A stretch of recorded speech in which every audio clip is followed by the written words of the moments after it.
an adult may not use or supervise the use of these sorts of fireworks while under the influence.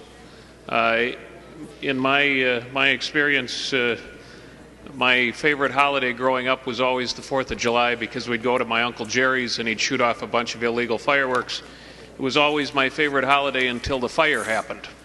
And what was the primary cause of that fire wasn't just my momentary lack of judgment as a 12-year-old, but the fact that the people around were not exactly in a position to be supervising such behavior.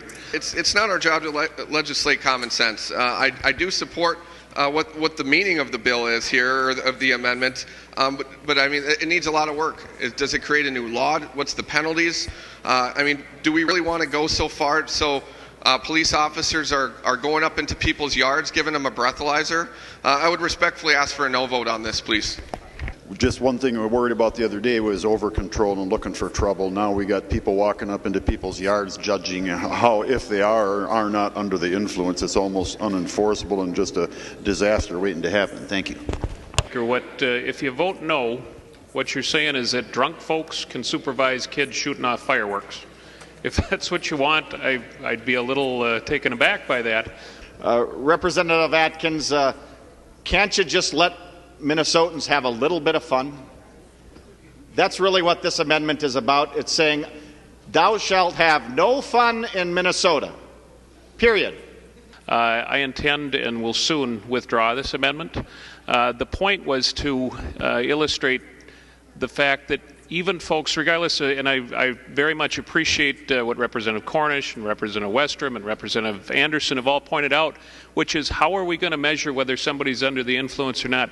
The fact is that if you are in fact allowing for, and it will be perfectly legal if we pass Representative Creasel's law as is. You talk about poor drafting, Representative Anderson. Take a look at Representative Creasel's bill. Right now you could be completely schnockered in the terms, that's an Inver Grove term or a South St. Paul term. If you're not familiar with that, that's completely off your butt drunk. And it would be perfectly legal under Representative Creasel's current version of his bill without any further amendment.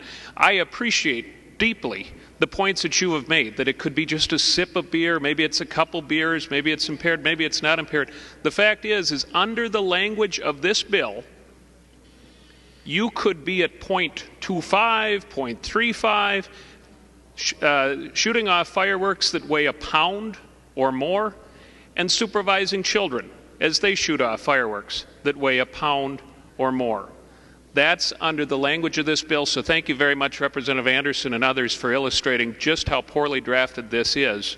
That should at least be tightened up before this bill ever moves forward. Thank you, Mr. Speaker. With that, I withdraw the amendment.